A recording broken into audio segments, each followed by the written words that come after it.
my brother Mayan, chairperson of South Sudanese community. Is it in Victoria? It's in Victoria. Because I did not know it. All the other protocols are respected and observed. I am particular and indicted Dr. Irene, who have actually taken time to come and comport South Sudanese. I'm calling it comport. You are comporting them. Because South Sudanese are the people who are actually yearning for a country that they deserved. The country they would want to live in equality, the country they would want to live as equal citizens with equal rights. So your presence among them is recognized and is highly appreciated.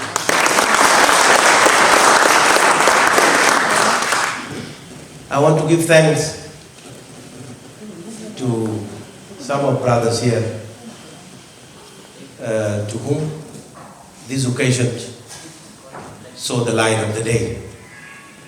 In particular to Denglwal, Ajak, and Yai Maraj, the two people who contacted me and put me on a telephone conference with a number of our brothers and sisters here back home while I was planning to come to this country.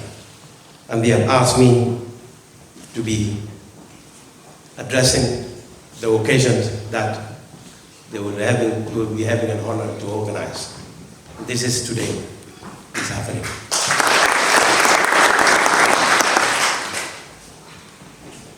I want to also give thanks to those who turn up and receive me on my arrival at Victoria International Airport, the regional branch.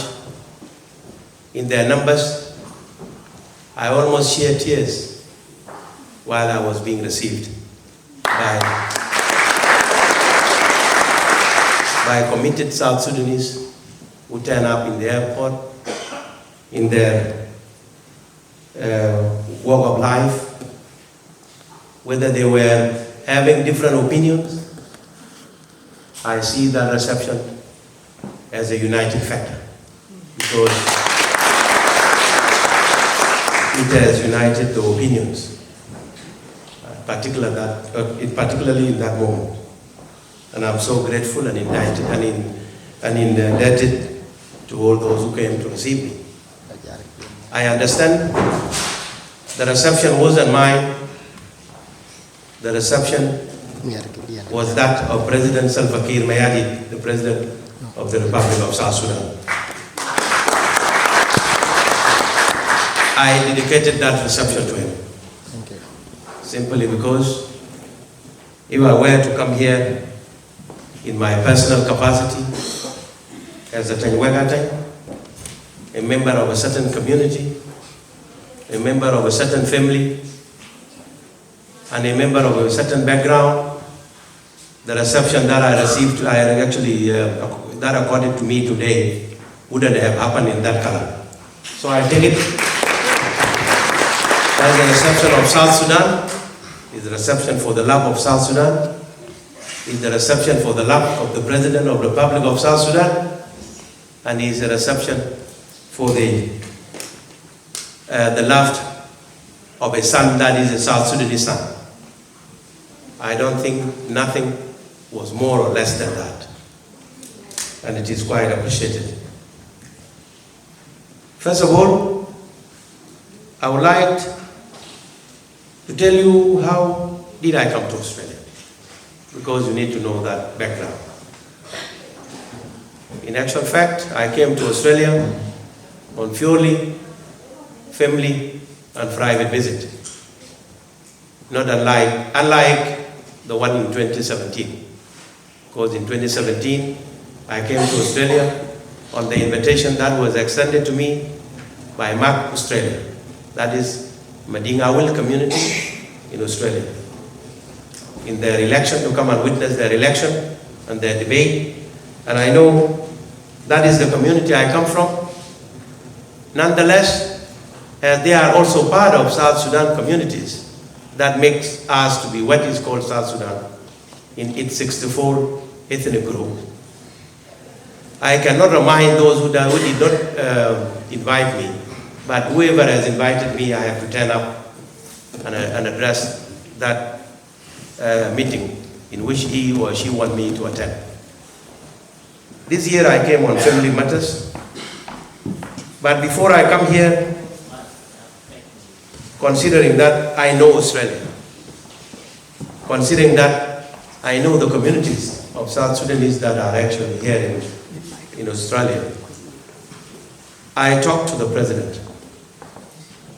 I told the president I'm going on a private mission, but given that I'm the incumbent press secretary in the office of the president, I don't think the nostalgia that is in people of South Sudan, the eagerness that is in people of South Sudan to know the state of affairs in South Sudan will not give me a peace of mind to be able to live with the family if I don't respond to their call for me to brief them about South Sudan. And the president told me, why not? You are the press secretary. You have the mandate to speak to the people of South Sudan.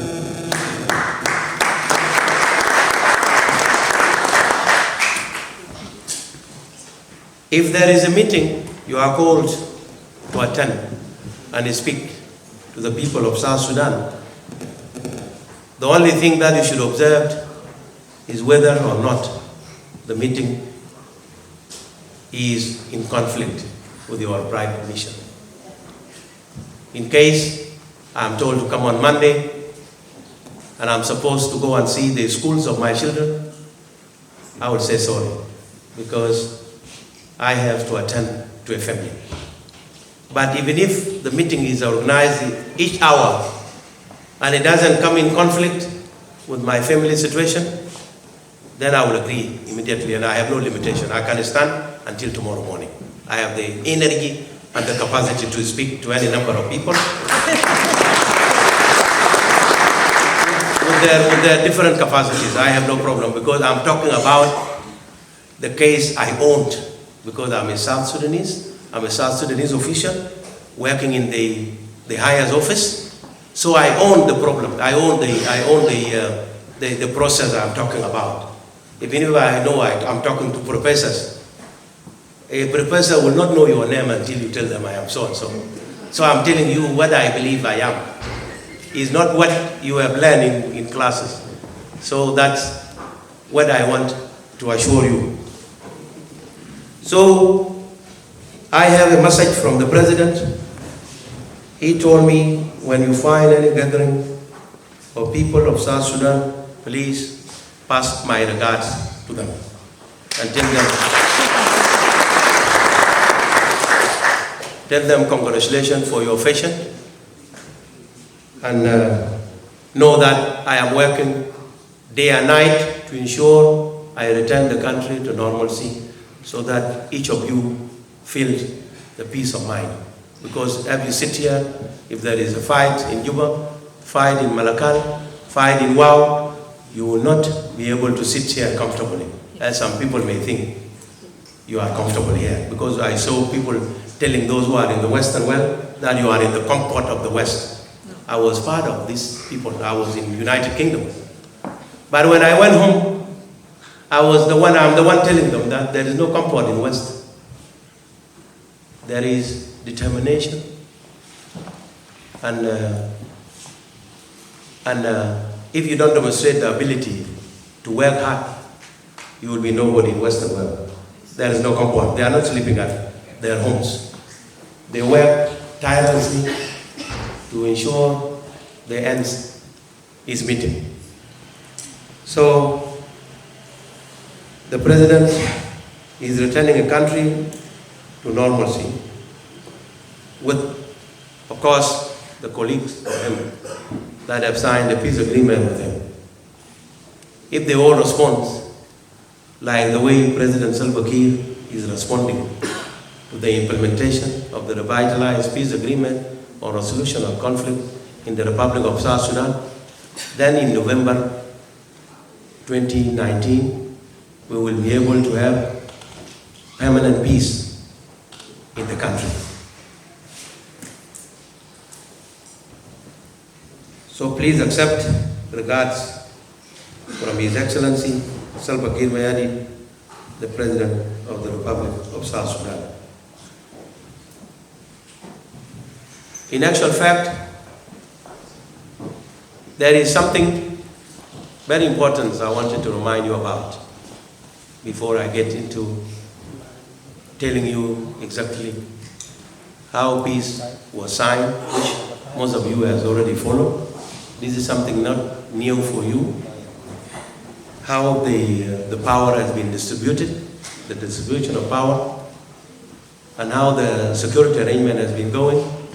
There is one thing I want to remind you about. I said to those who attended my briefing during 2017, briefing here in this hall, the same hall. This is my second time to be in this hall. I told them, and I want to remind you, those who are here, and those who are not here, I want to tell them so that they know this. I went to Israel in 2014 for a working training, and I was able to finish. The syllabuses that were given to me to finish in 14 days, I finished them in 7 days, and I became like moving within the Israeli institutions so that I learned more about how they do their job. I asked my instructor, I said, what is the most difficult part of this job as press secretary in the office of the president, or prime minister, or the king, or queen? What is the most difficult part of it? Because I want to know. I don't want to see the most useful part of it, because I will get it just slowly in my body. But the most difficult part is what I want to know. He said it's very simple. The most difficult part of human being is the listening, the hearing, listening. It is not how you talk, it is how people listen to you. Take it from me, I can talk until tomorrow, but if I am listened to oppositely, I will not be able to address the question you people want me to address. So you need to hear clearly, and if there is a word, because I am not an Englishman, I was born to a certain community, was raised, and I came and met the English language later on. I first started in Arabic language, so I started ABC, Alif Ba Ta Jim. I did not study in ABC. I learned English language later on. So English language now for me is the third language, it's not the second. So for a person to speak the third language, there will be problems. Yes, there will be problems linguistically. And those problems should not be taken to cloud the realities of the situation. So I want you people, if I use a word that has different meaning, just ask me which meaning do you want, so that I don't continue to be misquoted. Because some of you may be well versed in English language, more than me. And if they are better in English language, take the contents of what I wanted to convey, the message. Leave English language aside.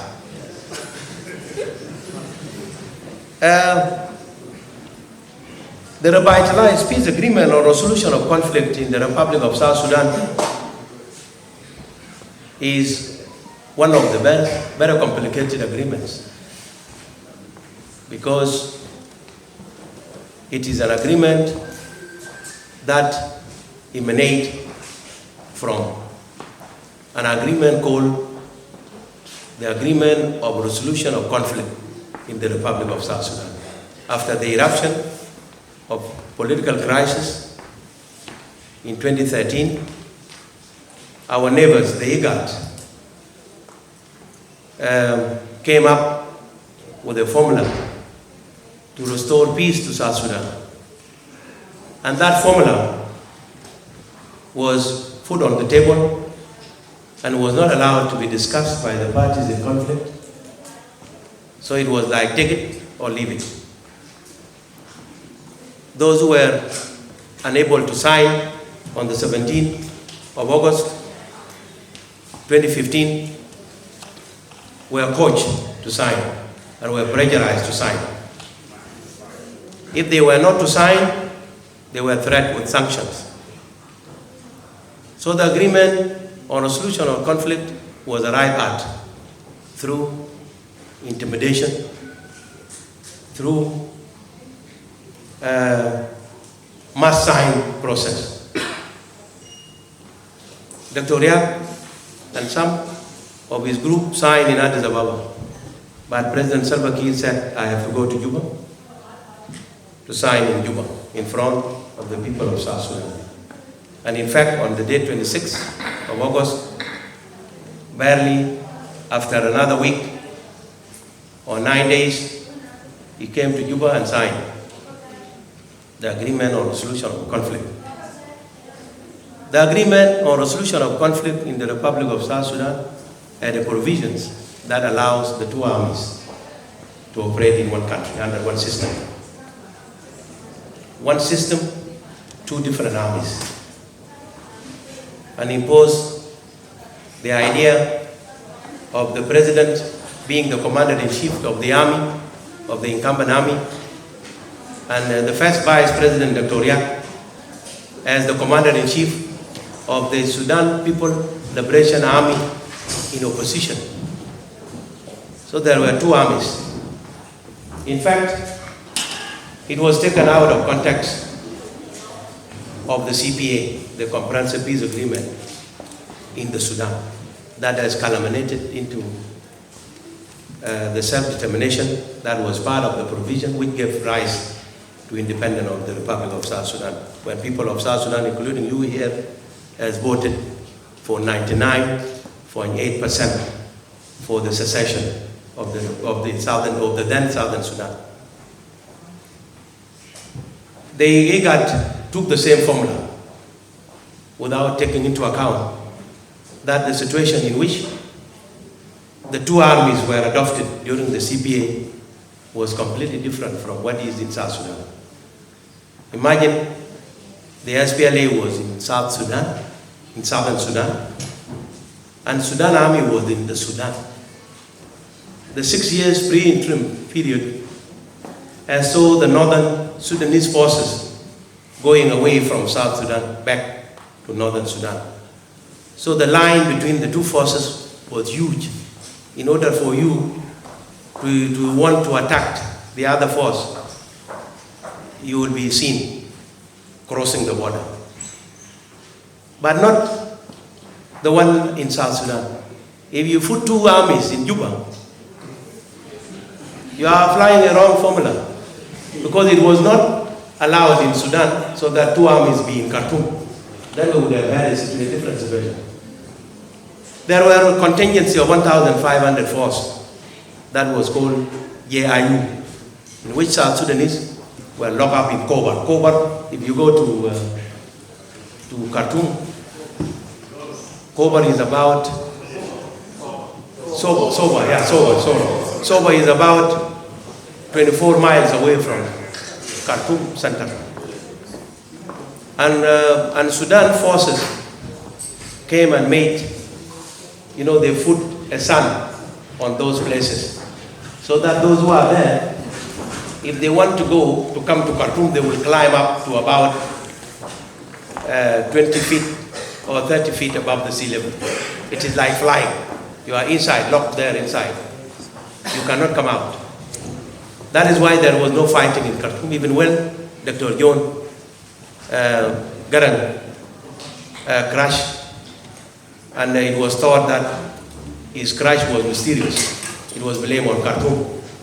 Our forces could not fight inside Khartoum. So those who have applied the same scenario to happen in South Sudan did not consider the situation. And they did not see that there was a difference between Sudan and now South Sudan. So the existence of two forces in Juba culminated into the incident that happened on the 7th or on the 8th of July 2016, in which two forces fought to the death. The two forces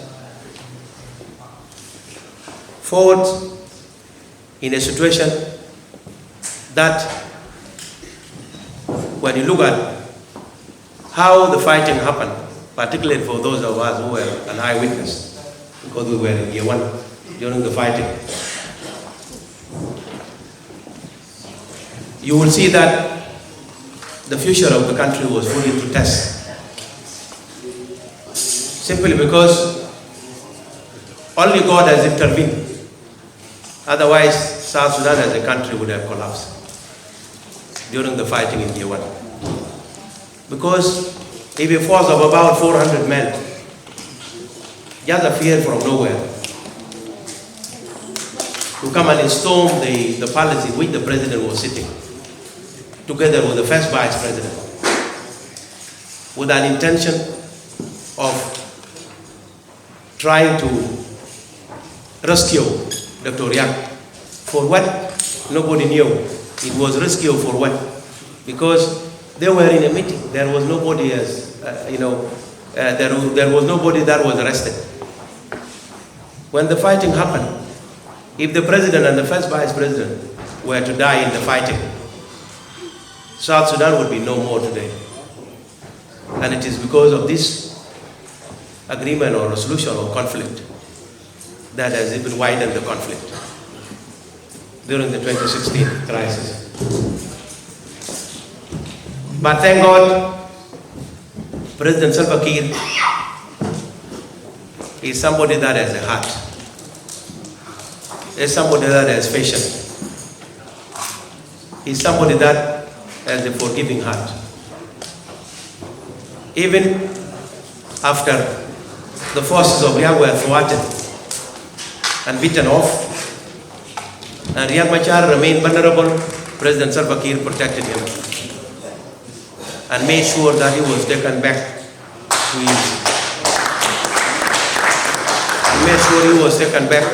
to his compound near Unimis in Jabal.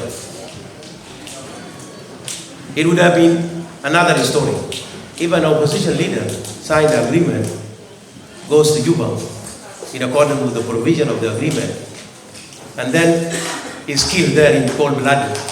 It would have also tarnished the history of South Sudan. But President Salva Kiir has had to protect Dr. Riek Machar to see the light of the day. When I'm saying this, I'm saying it without politics. I'm saying it as an eyewitness.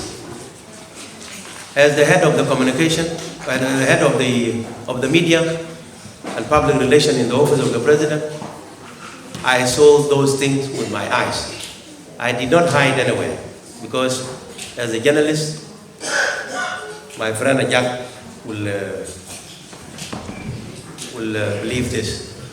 Journalist dies in action like soldiers. Even one of my journalists was killed during 2016. When you see people sleeping under chairs, yes, in the room, and the cameraman from Al Jazeera English got opportunity to picture them, it was because I was standing in front of them. And he was able to know, when he was sleeping also himself, when he saw me standing, coming to see them, he realized that there are no stray bullets. They will take somebody standing than somebody lying on the ground. That is why he was able to take the film, the pictures. So I'm talking as an eyewitness. When I say President Salva Kiir has protected Riek, it's not politics. We leave politics aside. This was what exactly happened. God and history will witness this. Now, with the agreement near to collapse during the 2016 crisis, though it was not supposed to collapse, simply because the provision of Article 6.4 of the Agreement or Resolution of Conflict in the Republic of South Sudan is giving chances to the parties that signed the agreement, should any office fall vacant within 48 hours. The party that has signed the agreement can elect or propose another person. The summit by the foreign ministers of the IGAD countries that are 7 in numbers. The word revitalize came from Ethiopian foreign affairs minister, that the agreement on resolution or conflict in the Republic of South Sudan be revitalized. The word revitalization, you English people, the word revitalization meaning you are bringing into life something that was about to die, or is dead already, you resuscitate. So the revitalization of peace agreement, that means the agreement in the resolution of conflict, in the Republic of South Sudan was deemed to have died at that moment. So it is to be revitalized.